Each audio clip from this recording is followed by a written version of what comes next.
1970, the gentlewoman from Colorado, Ms. Boebert, and a member opposed. Each will control 5 minutes.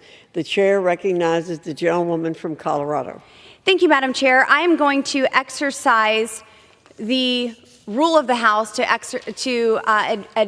offer the Holman Rule amendment here in this appropriations bill. And I rise to offer my amendment that reduces the salary of Melissa Schwartz, Director of Communications of the Department of Interior, to $1. Melissa Schwartz is yet another horrendous and miserable use of taxpayer dollars. Look at this. She is a mask-wearing, quadruple-vaxxed, Green New Deal extremist, and unfortunately, a liberal. She shouldn't be employed at the Department of Interior. Melissa Schwartz belongs under a bridge meeting. In this hearing, she had the audacity to come and personally attack a member of Congress. This DEI hire made clear she doesn't work for the American people, and she is simply another misguided mouthpiece for liberal extremists that hates conservatives and people that disagree with her eccentric views. Rather than focus on agency priorities or the American people's priorities, facts, and seeking to do what's best for America, Schwartz spends most of her taxpayer time tweeting nonsense and trying to promote the Biden regime's radical New Deal scam. Melissa and her colleagues believe that climate change is the ultimate threat to humanity. They are willing to kill American jobs and sacrifice the health of our economy at all costs as they pursue their extremist ideology.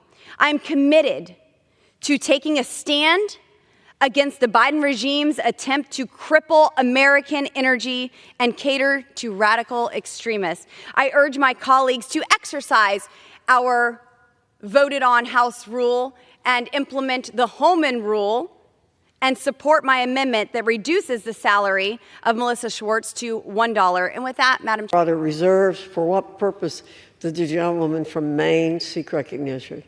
Madam Chair, I rise in opposition to this amendment. The gentlewoman is recognized for 5 minutes. Thank you, Madam Chair. This amendment is petty, punitive. Rather than pursuing grudges against public servants, my colleagues across the aisle should focus their energy on negotiating with the Senate on a bill to fund the government. I urge my colleagues to reject this amendment. Are there reserves? For what purpose did the gentlewoman from Maine seek recognition? Madam Chair, I rise in opposition to this amendment. The gentlewoman is recognized for 5 minutes. Thank you, Madam Chair. This amendment is petty, punitive. Rather than pursuing grudges against public servants, my colleagues across the aisle should focus their energy on negotiating with the Senate on a bill to fund the government. I urge my colleagues to reject this amendment. The question is on the amendment offered by the gentlewoman from Colorado. Those in favor say aye. Those opposed say no. In the opinion of the chair, the ayes have it. The amendment is agreed. Madam Chair. For what purpose does the gentleman from Maine seek recognition? I request to record a vote. Pursuant to Clause 6 of Rule 18, further proceedings on the amendment offered by the gentlewoman from Colorado will be postponed. Thank you, Madam Chair. I rise today to offer my amendment that utilizes the Holman Rule to reduce the salary of Director of Bureau of Ocean Energy Management, Elizabeth Klein, to $1. Ms. Klein is a radical environmentalist and a partisan hack comprised of special interests and mirrored in ethical conflicts. Her conflicts of interest were so severe that even Senator Manchin voted to block her nomination as Deputy Secretary of the Interior. As Deputy Director of the New York University School of Law's State Energy and Environmental Impact Center, Klein placed and paid the salaries of legal fellows and state attorneys general's offices to advance Michael Bloomberg's radical environmental agenda. Almost immediately after her hiring. Ms. Klein spent several years funneling money from Michael Bloomberg to sue the Trump administration and pay for the Green New Deal scam. Lawyers she had placed in attorneys general's offices across the country. Given her myriad of federal lawsuits and conflicts, there should be little to nothing that Ms. Klein is allowed to work on at any sub-agency within the Department of Interior. Senior federal employees are required to be transparent in their ethical obligations and act impartially, placing their sole loyalty to the Constitution and the laws of the United States of America.